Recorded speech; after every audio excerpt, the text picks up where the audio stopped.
Nggak lama kemudian itu ada suara anak kecil gitu. Dia cuma bilang, Pak D, aku adu sono. Jadi Pak D, tolong saya dimandikan katanya gitu. Akhirnya setelah itu suara itu makin lama makin lenyap.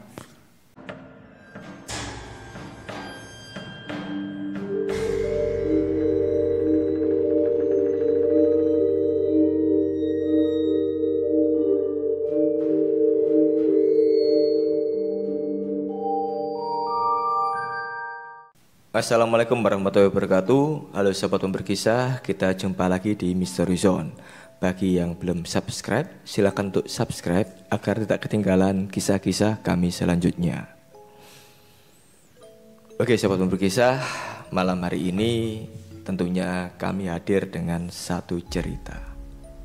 Dan kisah apa yang akan kita bawakan pada malam hari ini? Apa Kang Surya? Ini kisah yang nggak jauh dari kejadian horor di proyek ini Pak Jack. Cuman kebetulan kali ini dari Pak Atmo gitu ya, Pak Mo gitu. Kemarin dapat kisah dan ini barusan terjadi ya awal tahun kemarin nih Pak Jack ceritanya. Tahun kemarin apa tahun ini Kang? Tahun ini ya. Tahun ini. Baru masih barusan lah pokoknya. Nah, bagaimana kisah selanjutnya? Monggo Kang Surya dikisahkan untuk sobat berkisah. Oke, ya Pak Jack. Jadi Pak Mo ini salah satu mandor proyek dan kebetulan pada waktu itu dia dapat kerjaan membuat sebuah bangunan untuk mengontrol area pengairan Pak Jack ya. Itu di salah satu tempat yang agak terpencil. Jadi di suatu desa di pinggiran Kabupaten Malang, kebetulan juga Pak Atmo ini nggak sendirian, dia itu ada banyak tim ya, karena pekerjaannya selain bikin bangunan yang sederhana, tapi karena lokasinya itu kiri kanannya itu banyak sawah ya Pak Jack ya, jadi mereka itu harus ada tim yang bagian gali pondasinya itu katanya berbentuk seperti sumuran gitu, jadi harus dibor kayak orang bikin sumur. Terus nanti ada orang-orang yang bagian bawa ngecornya itu, bawa semen dan lain sebagainya. Nah, termasuk grupnya Pak Atmo ini, dia yang bagian awal ngukur area tempat itu sama nanti dia harus menyelesaikan bangunannya Pak Jack. Nah, Pak Mo ini ketika pertama kali datang ke sana itu sudah ya ngobrol-ngobrol dengan beberapa orang-orang di desa situ sih. Menurut mereka daerah sana itu memang agak sepi Pak, bukan hanya karena ya tempatnya agak nyelempit karena dekat dengan sumber air gitu, di sana juga agak angker katanya begitu. Tapi karena Pak Mo ini ya mungkin sudah cukup banyak makan asam garam ya, karena saya juga kenal beliau ini sudah cukup lama Pak Jack ya, mungkin sama lamanya kayak ya Pak D Ripto ya yang biasanya di proyek yang sering ketemu saya itu ya. Nah, Pak Mo ini akhirnya memberanikan diri, ya enggak apapalah, yang penting kita di sini kan niatnya itu ya mengerjakan ini sampai selesai supaya warga di sini juga menikmati hasilnya gitu. Akhirnya di hari itu dimulailah Pak Mo ini menyiapkan area. Jadi dia itu harus membersihkan areanya itu terutama dari kayak semak-semak belukar, terus juga harus menyesuaikan posisinya supaya tidak sampai mengenai sawahnya orang-orang yang ada di sana. Kalaupun kena bagian dari sawahnya orang-orang di sana sudah dikondisikan, harus dikoordinasikan dulu dengan orang-orang perangkat desa setempat. Lah, pertama kali Pak Atmo ini mengerjakan di sana itu memang terasa banget Pak Jack. Suasananya itu sangat sepi, mencekam karena memang posisinya itu jauh dari jalan desa. Jadi Pak Mo itu waktu itu mikirnya dia nggak hanya bagaimanakah nanti saya ngerjakan di tempat sesepi ini, dia justru berpikir saya nanti bawa material dari jalan ke sini tuh gimana ya. Akhirnya di hari pertama itu selain bersih-bersih area lahan, Pak Mo ini juga membuat jalan. Jadi dia itu membawa beberapa sirtu itu sama anak buahnya itu dibuatkan jalan setapak yang sekiranya alat kereta dorong atau argo atau apa itu ya itu bisa masuk, sama sepeda motor lah minimal bisa masuk sampai ke lokasi. Akhirnya setelah selesai semua, besok paginya Pak Mo ini kedatangan tim baru lagi Pak Jack. Tim baru ini tim yang orang-orang khusus galian. Jadi mereka itu gali pondasi itu sambil bawa pipa, sambil bawa alatnya untuk gali. Ya karena mungkin di sana kan tanahnya tanah lembek ya. Terus banyak lempungnya lah istilahnya, banyak tanah liat. Jadi galiannya itu katanya harus dalam. Nah, di awal itu ketika mereka mulai kerja, kan ada sekitar kalau nggak salah itu ada 6 atau 8 titik katanya Pak Mo itu yang harus dibor itu. Kedalamannya sih paling cuma 3 meteran aja. Nah, waktu ngebor itu di beberapa titik, ada salah satu titik itu yang paling ujung Pak Jack, yang dekat dengan semak belukar yang ya di situ agak rimbun lah. Itu ketika dibor itu beberapa kali ini orang-orang yang ngebor itu tidak kuat katanya. Kan bornya kan pakai tangan didorong 2 orang gitu ya, diputar. Itu sampai mental, sampai muter balik lagi. Sempat kaget orang-orang. Dari pengalaman mereka awal dulu sampai sekarang, kalau ngebor itu ya nggak mungkin lah ada tanah itu bisa muter balik. Alat bor itu sampai berputar setengah haluan itu Pak Jack. Kok ini Kak di bawah itu kayak ada gerak gitu, kayak menggerakkan itu dari bawah sehingga alat bor itu hampir terpental gitu. Orang-orang juga penasaran ada apa ini. Pak Mo pun juga dengar cerita itu, ya sudah anu aja, ditunda dulu aja, nanti mungkin ini sudah mendekati waktu istirahat zuhur, jadi di stop dulu aja, mungkin kita disuruh istirahat katanya Pak Mo seperti itu. Akhirnya setelah mereka selesai istirahat, makan dan lain sebagainya, dilanjutkan lagi Pak Jack. Nah ketika mereka ngebor lagi itu didorong sama 2 orang. Salah satu tukang itu sempat kaget karena dia itu kayak ada suara itu seperti ekornya kucing keinjak gitu, meok gitu. Kaget dia, waduh, sempat tolak-tolak sana kemari. Nah temannya malah nggak dengar. Ada apa? Nggak, tak kira ada kucing, aku nginjak ekornya kucing, mungkin kok ada yang apa bereaksi kayak gitu. Dia noleh kiri kan itu nggak ada apa-apa Pak Jack. Jadi cuman dia aja yang dengar. Akhirnya sama teman-temannya, paling cuman kecapean, udah lanjut aja. Lanjut, jadi lubang bor itu sudah sampai tembus 3 meter, sudah berhasil. Akhirnya setelah selesai ngebor semua, besok harinya mereka datang lagi, tapi kali ini melebarkan lubang Pak Jack. Jadi kiri kanannya itu dilebarkan, digali kedalaman 1 meteran lah, agak besar, orang bisa masuk karena itu nanti untuk pondasinya. Nah di hari berikutnya Pak Jack, ini kan ada grup baru lagi toh. Grup baru ini katanya yang orang-orang untuk mempersiapkan besi sama ngecornya. Jadi ya beberapa titik itu harus dimasuki besi terus dicor lagi. Itu orang-orang membuat adonan cor-coran itu di tepi jalan karena mungkin mobil sama truknya kan nggak bisa masuk ya. Jadi bikinnya itu di jalan, pasir, kerikil sama semennya itu dicampur di pinggir jalan gitu dengan pakai alat molen kecil itu.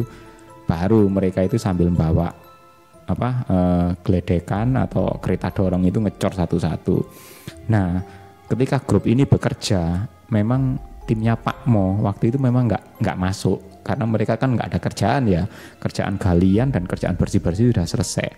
Jadi orang-orang ini yang bagian ngecor ini mereka ada tim sendiri, mereka hanya ditunjukkan tempatnya, area kerjanya di sini, nanti yang dicor itu di tengah persawahan sana. Akhirnya ya mereka hari itu ngecor. Sampai akhirnya mereka selesai, mereka itu kebingungan. Katanya yang dicor ini ada misalkan 8 titik gitu, kok kurang 1 gitu. Bingung mereka ya. Nggak ada ini, jumlahnya nggak sama, gini kurang 1, gini kok bilangnya sekian titik.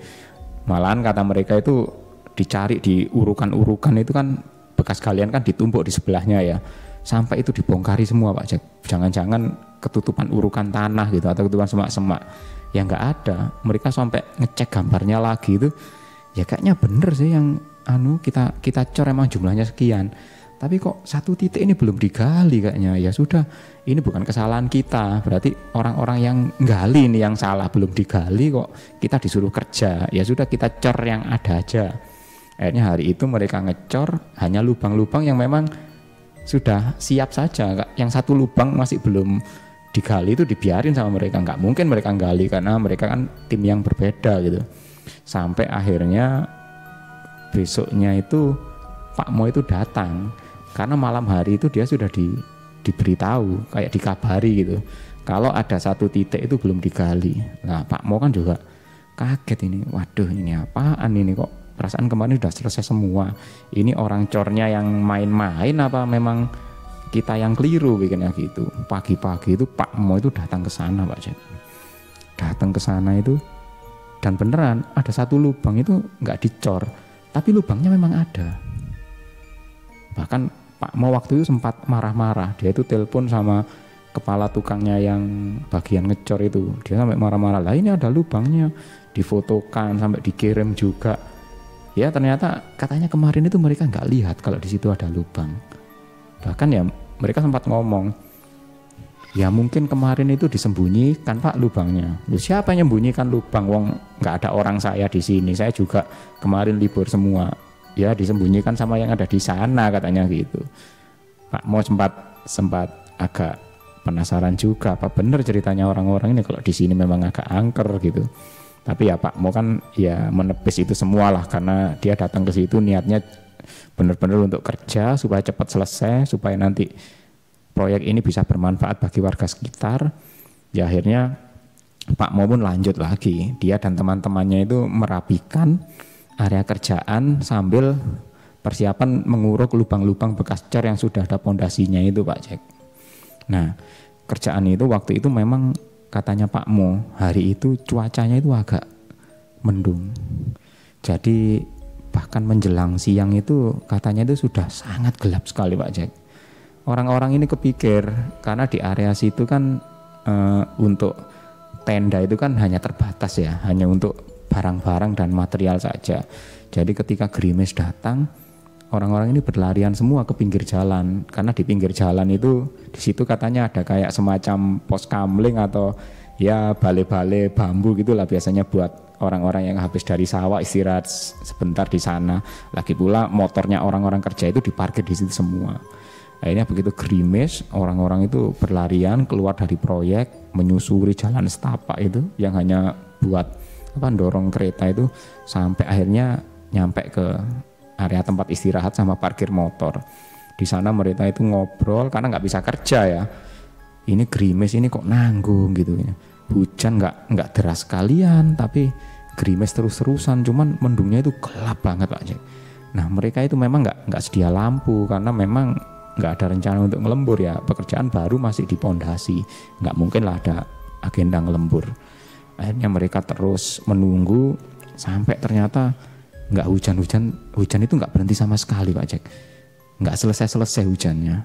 Sampai menjelang sore orang-orang ini sepakat, ya sudah kita lapor aja ke bos ya, kalau kita memang nggak bisa kerja, cuacanya seperti ini, kalau dimaksimalkan juga percuma, tanahnya kan tanah lumpur, kita malah kotor dan nggak bisa maksimal kerjanya, malah tambah jelek nanti hasilnya. Akhirnya menjelang sore beberapa orang ini bersepakat, ya sudah kita kemas-kemas saja, kita amankan barang-barang, kita masukkan lagi ke alat-alat itu ke dalam kotak, terus kita kunci, alat-alat yang perlu dibawa ya kita bawa pulang gitu. Nah beberapa tukang pergi ke sana, sementara tukang lainnya masih menunggu. Jadi tukang yang muda-muda anak buahnya Pak Mo ini jalan lagi dalam kondisi gerimis, kondisi setengah gelap itu ke area proyek Pak Jack. Ketika mereka itu membersihkan ya kondisi proyek ya, ada beberapa alat kayak cangkul, sekop dan lain sebagainya itu mereka bersihkan pakai air gitu. Salah satu tukangnya Pak Mo ini kayak mendengar suara anak kecil Pak Jack. Ini anaknya siapa ini main di area sawah sepi gini kok. Waduh, dia itu menoleh ke kiri ke kanan enggak ketemu. Dia sempat bilang sama temannya, kamu dengar nggak ada suara anak-anak ketawa-ketawa? Waduh nggak tahu aku. Ini aku aja beresin cangkul ini nggak selesai-selesai dari kemarin. Lumpurnya ini kok tebel banget. Nah si anak buahnya Pak Mo ini sempat mendengar suara itu dari salah satu bekas lubang yang belum dicor. Jadi di sana itu masih ada galian ukuran 1 meter kali 1 meter, dalamnya juga 1 meter.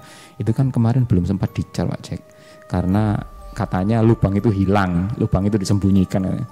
Lah si anak buahnya Pak Mo ini mendengar ada suara anak ketawa-ketawa di sana. Dia berpikir ini jangan-jangan ada anak-anak kecil dari kampung ini mainan di sini. Kan juga bahaya ini kalau di sini nanti ada lubang bekas galian pondasi, bahkan ada lubang kecil yang diameternya kira-kira 30 cm itu kan kalau sampai terperosok kakinya ke situ kan juga bahaya karena ada besi-besinya yang tajam di dalam itu. Akhirnya si anak buahnya Pak Mo ini berinisiatif untuk ya memarahi anak-anak itulah. Dia jalan sambil dalam kondisi gerimis ya, mendungnya kan juga agak gelap gitu.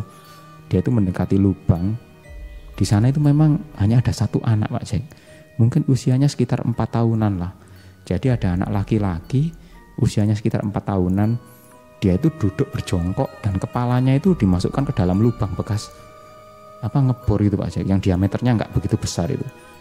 Sambil ketawa-ketawa gitu. Ketawanya ya kayak anak usia kira-kira 4-5 tahunan lah. Nah tentu saja kan anak buahnya Pak Mo ini kaget. Le, jangan gitu, nanti kepalamu ketancep besi loh, nanti kalau kamu masuk kepalamu nggak bisa keluar loh gitu. Ditegur gitu. Dan anehnya anak kecil itu ketawa-ketawa terus. Akhirnya kan si tukang ini kan penasaran ya, mungkin dia sambil bawa kayu gitu, mungkin nakut-nakutin gitu.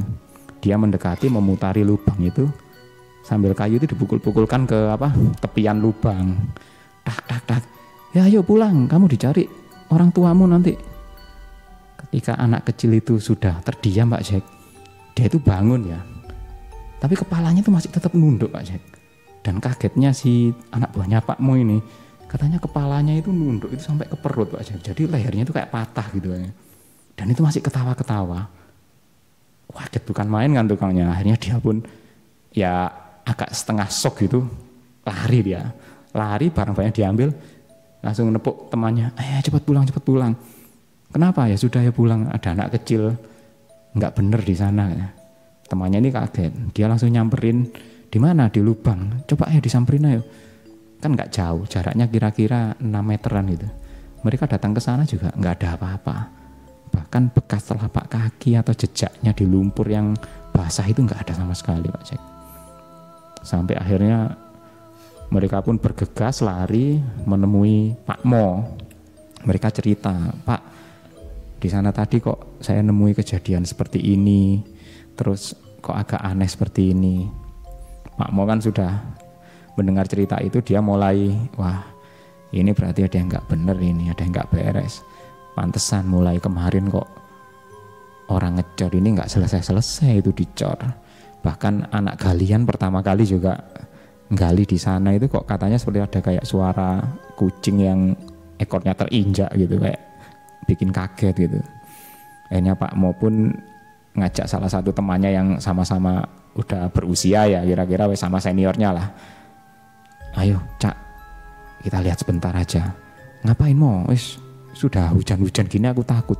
Sebentar aja Cak, ayo kita lihat sebentar aja. Hanya diajak, digandeng sama Pak Mo ya. Ya saya sendiri juga belum tahu Pak Mo ini apakah dia dalam tanda kutip punya kelebihan atau apa, karena saya sendiri selama kenal beliau ini nggak pernah tahu gitu-gitu Pak Jack. Cuman Pak Mo ini katanya waktu sama temannya yang seumuran itu datang ke sana ini, dia itu kayak entah meditasi atau gimana, diajak doa bareng katanya temannya ini. Nggak lama kemudian itu ada suara anak kecil gitu. Dia cuma bilang, Pak D, aku adu sono, jadi Pak D, tolong saya dimandikan katanya gitu. Nah ini setelah itu suara itu makin lama makin lenyap. Ya sudah, Pak Mo pun sama temannya, oh ya sudah besok aku tak minta tolong sama orang-orang gitu. Ya sudah ayo wes. Akhirnya Pak Mo itu katanya malam harinya itu komunikasi sama salah satu tetangganya yang mungkin ya orang agak pinter ya, orang punya kemampuan lebih ya. Pak Mo itu cuma dibekali kayak air 1 toples gitu sambil dikasih wewangian gitu Pak Jack. Dan katanya itu disuruh nyiramkan ke sekeliling lubang yang belum selesai dikerjakan itu. Jadi esok paginya Pak Mo datang lagi lebih pagi daripada anak buahnya. Kemudian dia menyiramkan sekeliling sambil berdoa supaya kalau memang proyek ini ada manfaatnya buat warga, semoga lancar. Jadi ya apa yang dilakukan Pak Mo pagi itu ya sekedar seremonial sama berdoa kepada Yang Maha Kuasa supaya diberi kelancaran dan percepatan dan nggak ada sampai ada kecelakaan di tempat kerjanya lah. Setelah kejadian itu Pak Mo dan teman-temannya itu inisiatif untuk ngecor sendiri Pak Jack, daripada manggil grupnya orang ngecor lagi kelamaan, mereka ngambil semen sendiri, laporan kepada pimpinannya supaya biar saya cor aja sendiri sama anak-anak. Dan alhamdulillah setelah itu dicor, bahkan sampai bangunan batanya juga dipasang, sampai selesai atap dipasang, bahkan sampai dicat, dan katanya sampai saat ini sudah selesai juga nggak ada masalah Pak Jack. Jadi ya mungkin kurang tahu apa mungkin waktu itu Pak Mo dan orang-orang di sana awal kerja itu nggak tahu kondisinya ya, jadi langsung asal kerja atau gimana. Tapi bagi Pak Mo itu suatu pelajaran yang sangat luar biasa gitu Pak Jack. Iya, di mana-mana apalagi tempat yang jarang ditempati manusia ya. Iya. Itu kan lokasinya katanya jauh ya Kang ya. Jauh dari jalan ya. Jalan desanya sendiri katanya udah jauh dari pemukiman, mau masuk kampung. Terus dari jalan desa itu masuk ke tempat area posisi air itu agak jauh juga. Jadi ya lumayan lah kalau dibilang tempat yang nggak pernah tersentuh ya. Ya mungkin itu tempat tinggal dalam tanda kutip mereka iya, ya Kang ya. Bisa jadi. Ya mungkin harus permisi dulu atau gimana. Betul. Paling tidak kan itu harus dilakukan ya sebelum memulai aktivitas ya. Berdoa dan ya istilahnya berniat baik lah kalau memulai pekerjaan, diniati dengan niatan yang baik gitu. Iya. Oke Kang, terima kasih atas kisahnya tadi dari Pak Atmo ya. Oke sobat pemburu kisah, terima kasih telah menyimak kisah hari ini. Jangan lupa dukung kami dan ikuti terus kisah-kisah kami selanjutnya. Assalamualaikum warahmatullahi wabarakatuh. Bye bye.